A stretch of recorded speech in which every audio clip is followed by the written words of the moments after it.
Right, nhasi ndina mutumwa Sendijua vazhinji vanoziva vachinzi Comrade Chabata tiri kwedu kumusangano weZanu PF takatsigira Comrade Emerson Dambudzo Munangagwa tatiregai tivadzose paTV takaona muri kupopota zvisingaite mumacomment section muchiti zviri kufamba sei vazobudire vachitaura zvakanakira politics vazobudire vachikurudzira mukuru wenyika tatiregai tivadzose vataure maonero avo kana kuti vazvimiririre pazvituko zvese kana kuti pane zvese zvamaitaura mucomment section.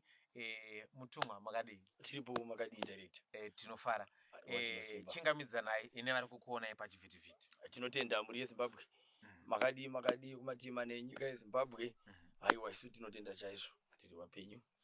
Regai ndibve ndajambira pamubvunzo wangu wekutanga baba. Tinotenda. Vazhinji vari kushamisika vari kukuona pari zvino ndimi muri kupisa social media maererano nenyaya dzechiprofita muno muZimbabwe. Vari kukuonai muchinhonga tsono chaizvo vokuonai zvakare muchitsigira mutungamiri wenyika dzatinoti politics. Saka vazhinji havasi kunzwisisa kuti zviri kufamba sei kuti politics nechiprofita kana kuti nechurch ministry zviri kufamba sei. Jekesai ipapo vanhu vanzwise vazive. Right, ndinotenda director nemubvunzo wamabvunza. Isusu tinonamata Mwari akagadza mutungamiri wenyika ineyi uye tinotenda kuti nyika ineyi iri kutungamirirwa nemweya waMwari. Tikatarisa muZimbabwe runyararo rurimo takatarisawo nedzimwe nyika dzakatikomberedza muAfrica tiri kuona kuti Zimbabwe inogona kuve number 1 parunyararo. Runyararo rwuri muZimbabwe runoratidza kuti mune vanhu vanoziva Mwari, mune vanhu vanotya Mwari, mune vatungamiriri vanotya Mwari. Ezvi mukatarira ivo vatungamiri venyika vanogadzwa naMwari. Vatungamiri venyika vanobva kuna Mwari. Madzimambo edu ose aya anogadzwa anobva kuna Mwari. Ndokunobva madzishe, ndokunobva madzimambo. Simba rose ndakambotaura pavhidhiyo yataita last time ndichiti simba rose rinobva kuna Mwari. Ndikataura kuti anorwa nesimba ari kurwa newakarigadza. Last time ndakataura ndichidaro. Ndichadzokorora zvakare nhasi kuti anorwa nesimba ari kurwa newakarigadza. Saka isusu sevanhu vedzisvondo Zimbabwe Interfaith Supporters for ED iri kubata vatendi vese, vatendi vose vanoda nyika yavo nemwoyo, vatendi vose vanoda mutungamiri wenyika yavo nemwoyo. Isi tiri vanhu vanoda nyika yavo. Ibasa redu kunamatira nyika. Ibasa redu kumira nemutungamiri wenyika yedu nokutozwa kuti kana angovepo agadzwa naMwari. Saka isusu kana tatongoona agadzwa naMwari takutomira naye, takutomira naye, takutodefenda, takutonamatira mutungamiri wenyika, takutonamatira nyika yedu yeZimbabwe. Alright. Hey, mapajekesa. Noti vazhinji vaibvunza shuwa. Vakati tichikura kare echitendero taingoziva kuti vechechi vanogomera kuchechi vatonzi havavhote. Vanhu vazhinji vaikomenda mucomment section isu tatoziva kuti vanhu vechechi havavhote. Regai ndikubate ipa. Chainzi vanhu vechechi havavhoti inyaya yekuti vakavhota kare. Vakavhota kare. Nekuti vanhu vekuchechi vese zvakafanana nekwangu inini kwandinopinda. Kuchechi yandinopinda inini vanototaura kuti isusu tiri hoto. Munoiziva hoto? Kana mhepo ichienda uku inoenda kupi? Kuenda mhepo. Saka isusu takavhota kare. PaZanu PF ipapo ndo patakavhotera. Agadzwa naMwari ndiye watakapiwa yeye. Ndo watinomira naye, ndo watosapota, ndo watotsigira. Saka kana takatarisa musangano weZanu PF kubva zvawana nyika ino rusununguko tiri kuona kuti Mwari vari kuda ZANU PF irambe ichivaka nyika, irambe ichitonga nyika ine yeZimbabwe. Saka isi tiripo pakutsigira zvido zvaMwari, tiripo pakunamatira nyika tichiita zvinodiwa naJehovha. Nekuti shoko raMwari racho rinotaura kuti namatirai vatungamiri venyika yenyu. Saka vaive vanoti havavhoti vakangonamatira chete vatofota. Nekuti kana tangonamatira vatungamiri venyika it means tabvuma kuti vabva kuna Mwari. Saka kana vakabva kuna Mwari tatomira navo, tatove kukudza, tava kutoremekedza, tava kutonzwa zvavanoreva. takutofamba pamwe chete, tatomira nenyika yedu, takutoshandira nyika yedu, takutovaka nyika yedu pamwe chete navo. Isu chedu kunamatira nyika, tichinamata, tichiende kunodzoreredza, tichidzidzisa tsika namagariro anosaka isusu nehurumende yedu tirambe tine ukama hwakanaka. Kune tsika dzechivanhu chedu, kune tsika dzinodiwa pamagariro edu kana takatarisana nezvematongerwo enyika. Isusu semakereke, ndambonzwa mitauro kuti vemakereke vane pavanogumira. Patoripo patinogumira isusu vemakereke. Isusu vemakereke kana tichinge tanamatira nyika, tichinge tanamatira nyika, redu basa tatoita, redu basa tatopedza. Mukunamatira nyika imomo ndo mune dzidzisoka, ndo mune kudzoreredzana ka. Kuti ngative nerunyararo munyika yeZimbabwe. Ivo vachitaura kuti nyika inamatirwa nevene vani vayo. Ukama hwedu isusu navamunangagwa mukatarira ivo zvinova nyika inonamatirwa nevene vayo. Isusu tisu vene venyika ini. Ini ndiri mwana wenyika ino yeZimbabwe, ndiri mwana wevhuka ini. Ndinomira nenyika yangu, ndinoida nyika yangu iri pamwoyo pangu. Mutungamiri wenyika yangu ndinomuda nemoyo wangu wese ari pakati pemwoyo wangu. Nepandinonamata pose ndinonamatira nyika yangu. Vari kumajeri, vari kuzvipatara, vari mumigwagwa, nevari mukati mekuberekwa, nevari mukati mekubara, tinonamatira nyika. Kuti Mwari atipe vanhu vakanaka munesheni yedu yeZimbabwe, neutungamiri hwakanaka unotipa freedom of worship. Saka isu kana takatarira hurumende yedu tinoitsigira, tinoisapota, tinoinamatira nekuti takakasununguka baba. Kuya pano ndichitaura kudai rusununguko rwatakapuwa nehurumende yedu. Zvaisataurika. Zviri nyore. Alright. Regai tibve tatsigira nyaya. Vazhinji zvimwe vari kungonzwa. Vashoma vati vabuda vachitaura kana kuti kupatsanura nyaya yeBhiu namba 3. Bill number 3, yes. Kuti chii chiri kumbonzi Bill. Last time takaibata but hatina kujekesa. Kuti umwe munhu ari kwagutu haana Facebook, haana newspaper, haasi kutoziva kuti kune nhau yeBhiu namba 3. Yes. Zvimwe atanga kuona this video, hapana atamupatsanurira kuti chii chacho chiri kumbonzi Bill namba 3. Zvii zviri kumboitika mariri, zvii zviri kumboitika panguva iyo yeBhiu namba 3. Dati mumapatsanure then muvaudza zvazvakanakira, mobva matsiura neavo vari kupokana neBhiu namba 3. Ndinotenda maita zvakanaka muchibata nyaya yeBhiu namba 3. Bill number 3 chinhu chakanaka chaizvo. Kana ndakatarira Bill number 3 ibumbiro idzva remutemo, handitika, riri kuuya kuzonatsa kana kuzonatsurudza, handiti, kubumbiro remutemo ratanga tagara tinaro. Tikatarira bumbiro remutemo ratagara tinaro nguva yese isusu, handiti, rine malimits aranga riri kupa kumutungamiri wenyika, zvakafanana nekuti ranga richingomupa 5 years. Ramupa 5 years. Pa5 years idzodzo ndo pane makampeini, pa5 years idzodzo ndo pane kuvakwa kwenyika, pa5 years ndo pari kutarisirwa madevelopments. Saka nguva iyi yakaita pfupi kana ndakaitarira inini ishoma kana tichitarisa kuvakwa kwenyika, nekuti nyika chinhu chakati kurei. Mumwe munhu kumupa stand chaiyo 200 square meters kuti vaka 200 square meters angu autorera 4 years achivaka kana 2 years asati apedza kuvaka. Saka tikutaura zvenyika, kana tichitaura zvenyika tikutaura chinhu chakakura chinoda nguva kuti tigadzirise tikatarisa kumaroads, tigadzirise tikatarisa kuindustrial, tigadzirise tikatarisa kuzvipatara, tigadzirise tikatarisa kune zvinhu zvizhinji zviri mukati menyika. Education kana takatarisa tinoda pari kuda nguva, pari kuda time kuti uyu mastrategies ose avanga vainawo neurongwa hwose hwavanga vainawo vakwanise kunyatsopedzisa, vakwanise kubatanidza zvose zvavanga vachironga. Ezvi mukatarira takatarisa paBhiu namba 3. Bill number 3 yakanakira pakuti even imi mangwana kana muri ndimi muri kuuya haina kunakira kunyanya vari kuitaura, yakanakira kunyanya vacho vasati vatonzwisisa kuti iri kunzi kudii. Nekuti takatarisa Bill number 3 baba inopa mukana, itori future yatiri kugadzirirwa isusu yakatinakira senyika. Iri kutipa mukana wokuvakirwa nyika yedu tiine runyararo muZimbabwe pasina kupesana nekuda kwesarudzo dzinongoya padiki padiki. Taakuda kunyanya kuwana development, taakuda mukana wakakura panyaya dzekuvaka nyika. Iri kunyanya kutipa mukana wakati rebei wekuvaka, wekudevelopa muno muZimbabwe. Kushandira nyika yedu kwete kungomanya kunopfachura mari zvatiri kuita nguva yose. Sarudzo dzikauya unonzwa kuti pabuda makununu emari, unonzwa kuti vanhu havachaonana, vanhu havachafambirana, vamwe vakuvadzana, vamwe vavhiringana, vamwe havachaonana nekuda kwesarudzo.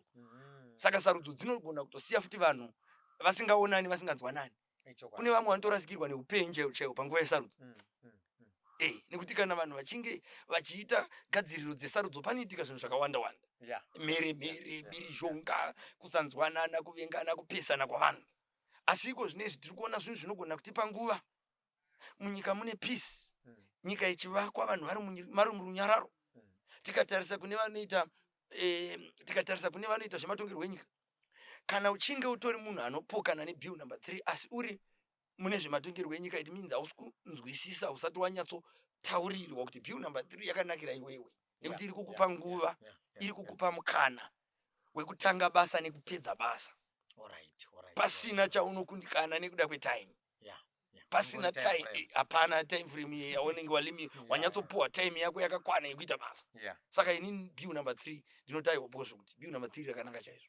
Nekuti bill number 3 riri kunyatsotipa nguva yekuvandudza nyika yedu. Kune vanozobuda even pamasocial media panapa vachipopota. About nyaya yebill number 3. Vachiti taneta nazvo. We need new leaders. Zvese zvakubuda zvinyowani izvi hatichazvidi. Muri kuti kudii kwavari? Aiwa, vanhu vari kutaura ava, vanhu ivavo kana ndakatarira ini ndichiona, havasi vanhu vanoda nyika yavo nemwoyo. Vanhu ivavo havasi vanhu vanoda nyika nemwoyo. Nekuti kana uchinge uri munhu anoda nyika yako nemwoyo iwewe, ukanyatsotarisa mabasa akaitwa naPresident Emmerson Dambudzo Mnangagwa, wakacherechedza pa5 years, unonyatsoona kuti zvishuwa pakashandwa. Pane mabasa atiri kutarisira kuti zvakaita semaroads avakatanga kuvaka, avakatanga kugadzira, vakapiwa kuti vapedzise sekutaura kwatiri kuita basa ravo ravakatanga.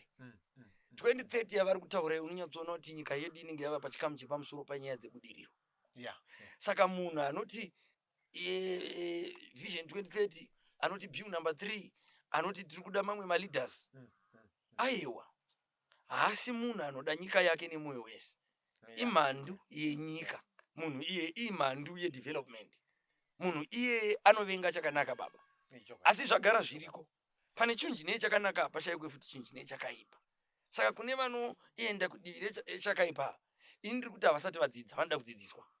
Mukudzidziswa imomo uchaona kuti umwe munhu anozonzwisisa nekufamba kwenguva, nekuti umwe munhu anogona kungorotomoka kutaura asingazive kuti ndiri kuti kudii. Asi tiri kuti isusu kana takatarira nyaya dzezveupfumi nekusimuka kwenyika yedu yeZimbabwe, tinoda vanhu vanonzwisisa kuti iko zvino nyika iri kuvakwa. Haisi nyaya yemaelection, inyaya yekuvaka, inyaya yekudevelopa, inyaya yekusimudza, inyaya yekuvaka Zimbabwe.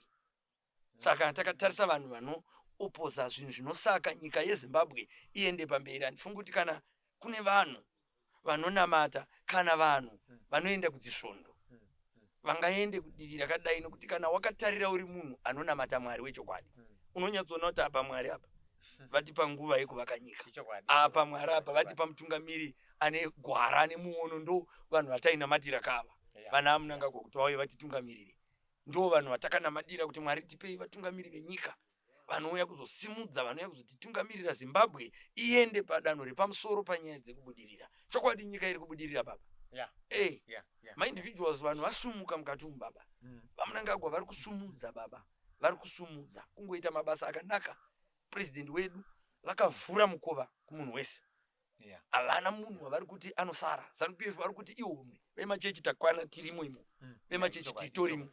Hakuna wavari kusiya.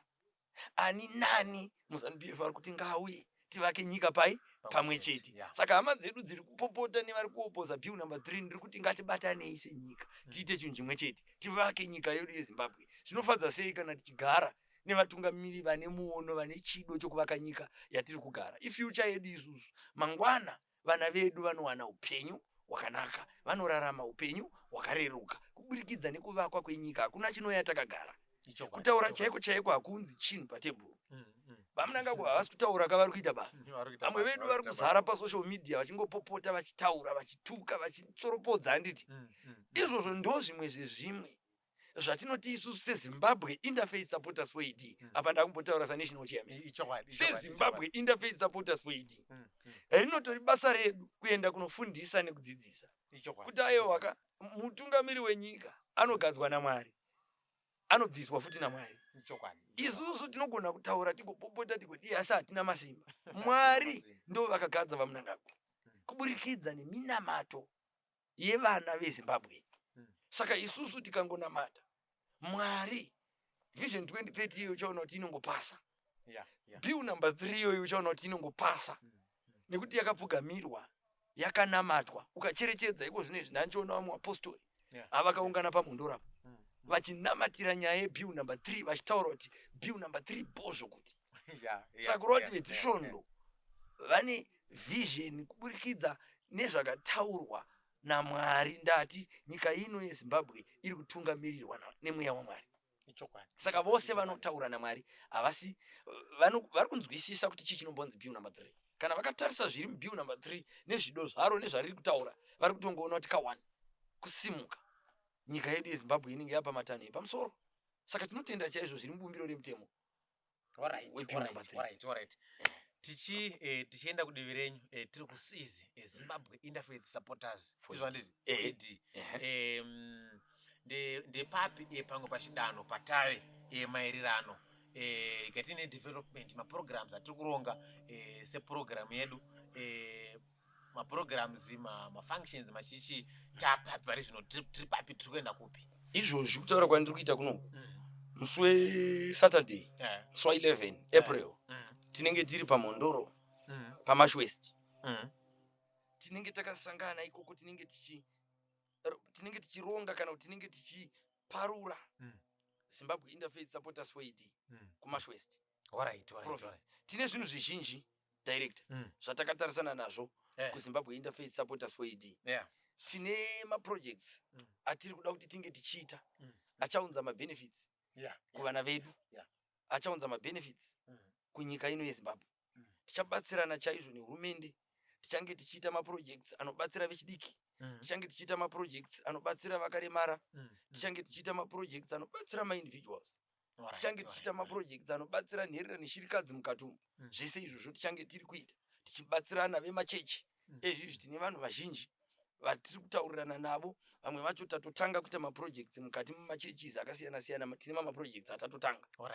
Kumwe kwacho tinoda kutoenda tichinoisa zvikoro zvinobatsira nherera neshirikadzi. Kumwe kwacho kwatiri kuenda tichinotanga mabasa anokwanisa kupa mikana kune vakaremara kuti vange vachikwanisa kudzidza kuzviitira mibato yavo yemaoko.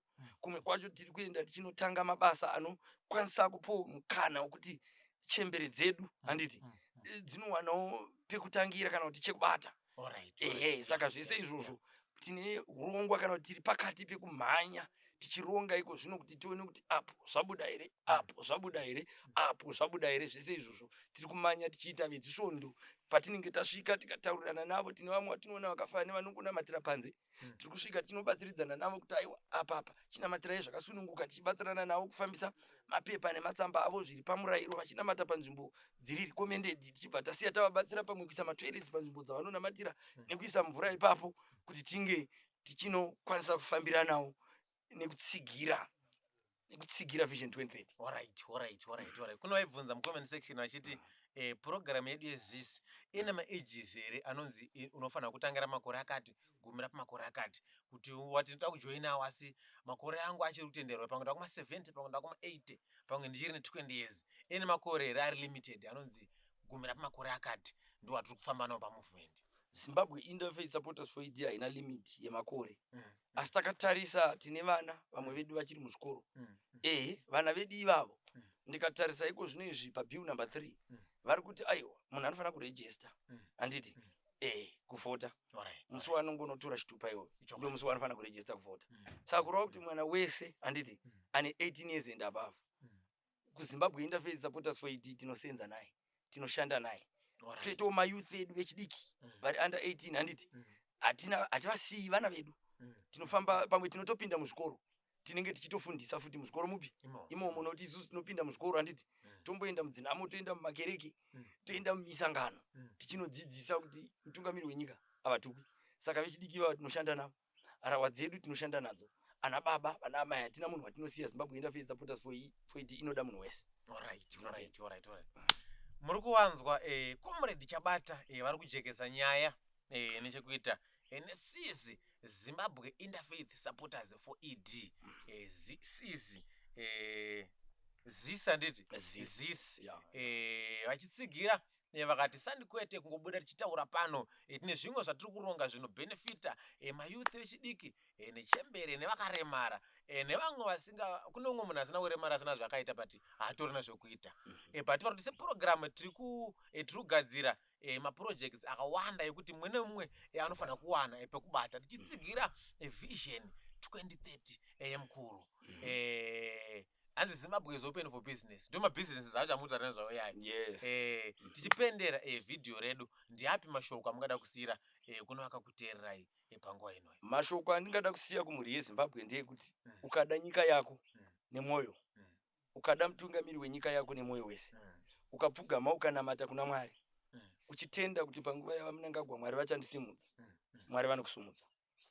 Ndatenda hangu yeZimbabwe.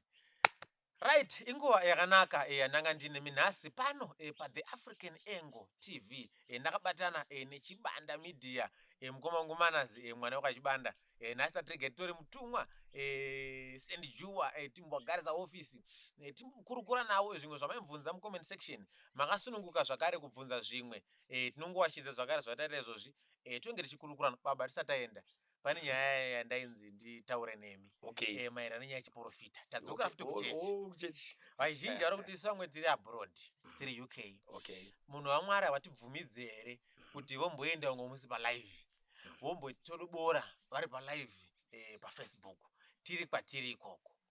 Saka vangu vachiti mukangoti munokwanisa takutogadzira dheti touya totorwa our live muchibatsira vanhu palive live on Facebook muchivaprofitira ipapo muchivapa kundiso dzavo vari ipapo kunyanya vari kunze kwenyika vasingakwanisi kunge vachisvika pedyo nemi. Ndinotenda. Takasununguka chaizvo kunge tinavo pamhepo. Ndakasununguka chaizvo. Ngativape izuva iroro. Timbosangana navo. Hapana chakashata. Mavanzwa vataura mutumwa vakati ini handina dambudziko nazvo nekuti mweya wagara ndiwaMwari. End time is tea time. Chirega ndikupe date. Tichanyora date tichaposta mapictures vamuposta varamba chitendera chakupa date ravanenge vakasununguka ivo ari manheru nenguva dza8 ndo patinenge tinova live munhu wese azorora vamwe vanongabva kumabasa unenge uchingofona instantly uchibatsirwa live namutumwa ipapo uchiudzwa nyaya dzako makawanzwa vanonhonga nhamba dzechitupa nekumusha kwaunobva nemutupo vanokwadabura anokuoneka nemufaro pano paThe African Angle ndinonzi Director Taps. Thank you.